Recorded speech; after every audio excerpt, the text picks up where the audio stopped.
Resident Alien, a sci fi network show that follows a crash landed alien named Harry by Alan Tudyk with a secret mission to kill all humans, is not a place you'd expect to have accurate Native American representation. But hats off to the Sci Fi Network who has done just that. In this video, I interview award winning Anishinaabe Ashkenazi actress Sarah Podemski, who plays Ute community member Kayla in the show. Hey, Sarah, how are you? I'm good. How are you? Doing great. I'm doing great.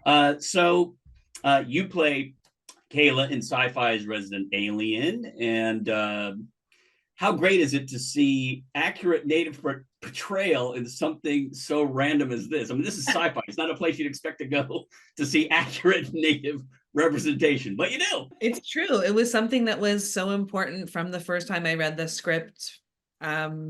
That was so beautifully written by Tazba Chavez, who I worked with on Reservation Dogs. And Mhm. I remember just in the audition seeing like a fully realized, dynamic Native woman, mother, best friend, tough but loving. And it is surprising because we don't really get to pop up in these crazy worlds. We're like usually like in a very specific, Uh-huh.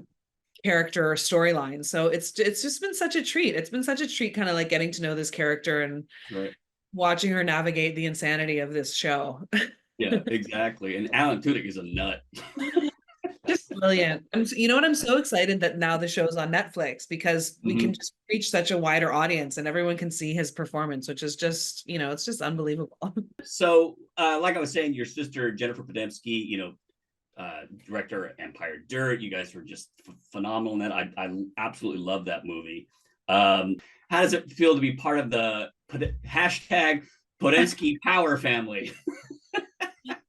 It feels good. I mean, we've been in it for a long time. I think one of the privileges of having two sisters, Jennifer and Tamara, is that I knew that this was a possibility. I think that that's a really important aspect of, being in the entertainment industry is that one of the barriers to access is just feeling like it's just not possible.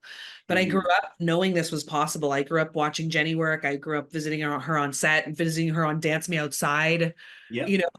so I think that it's such a privilege to know that you can do it, you can make money, you can support yourself, and then eventually you can start telling your own stories, which we've all Mhm. started to do. So, that's taken a long time. I've been doing this since, I was a kid. I've been in it 30 years. Only the last really like 5 years have I seen such a drastic change in how we're represented, having Native people in front of the camera, behind the camera, writing, directing, producing. So that's a Mhm. long time to wait for that. So I think it's an exciting time. And I think that we're all, me, Jen, and Tamar, are all really just, taking everything that we've learned over the last, few decades and really trying to sustain it, trying to sustain this so that it's not just like a flash in the pan. Mhm.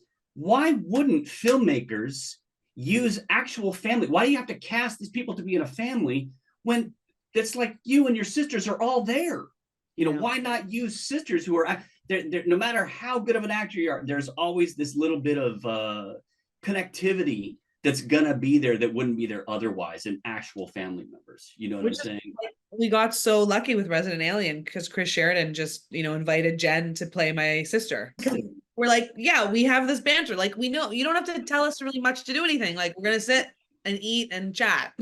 Right. I think I would just turn the camera on you guys, let you just Yeah. go during lunch. One day we'll be able to do that. What do you think we need to do to keep this going? Yeah, I think I mean, we have proven that we are talented.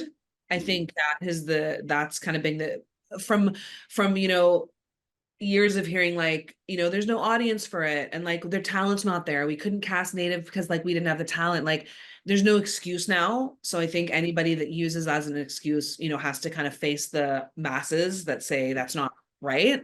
But we need funders, we need people to invest in us, and we need casting directors to cast us in roles that aren't necessarily Native. We need to, be able to sustain ourselves financially as actors. We need to, we need to be invited into the mainstream roles. That's how we can, continue this because a lot of people leave the business because it's just not sustainable. There's still, so few Native roles. So I think the next real big um challenge is just hiring us to be on TV and in film as characters that just happen to be Native, not only in Native stories. So I think really the responsibility lies in casting directors, writers, and kind of producers and people knowing that the talent is out there and that, you know, we deserve to be there and we deserve to be given the opportunities that other actors are given.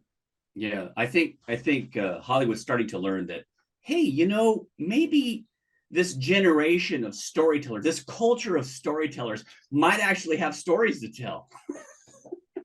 We are the original storytellers. It's just like kind of like, we're here. Yeah, you know, all you had to do was ask us. We're here waiting, you know. So And you know what's so interesting is that like I've been on a lot of sets. I've been on so many sets.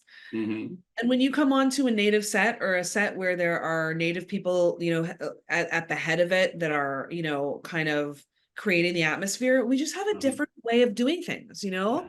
It's a little bit more inclusive, you know, Mm-hmm. when we're dealing with stuff, you know, traumatic subject matter or when we're dealing with stuff that's uncomfortable, you know, we make sure to smudge, we know, make sure to take care of each other. Like Yeah. we add so much when we are around. Mm-hmm. And you can see the appreciation for the non-Indigenous people that are kind of brought into this circle. So it's not just about, you know, being in front of the camera and being behind the camera and having the talent. I'd say that it, you know, we bring so much to the table because of who we are and the kind of storytellers we are.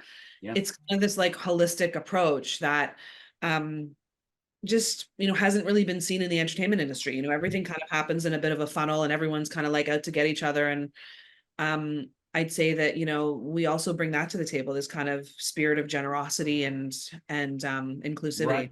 You know, the people that you're working with and have worked with, I mean, we're talking Zahn McLaren and Miko, Gary Farmer, of course, in Resident Alien, as well as Reservation Dogs, you know, Lily Gladstone. I mean, Sterling Harge, just the list just goes on and on and on, and all these great folks you're working with. That just, I mean, it's just fabulous to see for someone who is watching and just enjoying everything you guys are doing. It's just fabulous to watch. I'm just thrilled about all this. I like literally going, oh my gosh, the next show's coming. The next show's coming. So it's just exciting. I mean, it must be so exciting for you. I don't know. I can't imagine how that feels. It just sounds so fun. I think it feels good. And then it also feels great to know that, you know, you and the community are just feel so seen and represented and happy about it. Like, I think, you know, at the end of the day, it is a job sometimes, you know, you still like, it's not always like a total dream. It's still a bit of a hustle, but to know that. Yeah, always. You still got to get up at 4 a.m. for that early call. You know, driving a set an hour outside of the city by yourself in the darkness and forth. Yeah, like all those kinds of things. It's still a job, but to know that people are responding and people are feeling themselves seen and heard is just, that's the best thing. I think that's why I started it. We've always kind of had this approach that, like, you know, there's more going on than just being an actor. You know, it's about being a community member. It's about, you know, representing your family, representing your people. And I think that that's the best thing, is that, like, to know that you're out there excited about it is just like the best part about it. Yeah. Wow. Fantastic. Sarah, it was awesome talking to you as a member of this actor corps in history that's really starting a new wave that's going to just continue. I know it. So thanks so much. Appreciate you. Thanks so much. All righty. All the best. Take care. Okay. Bye-bye.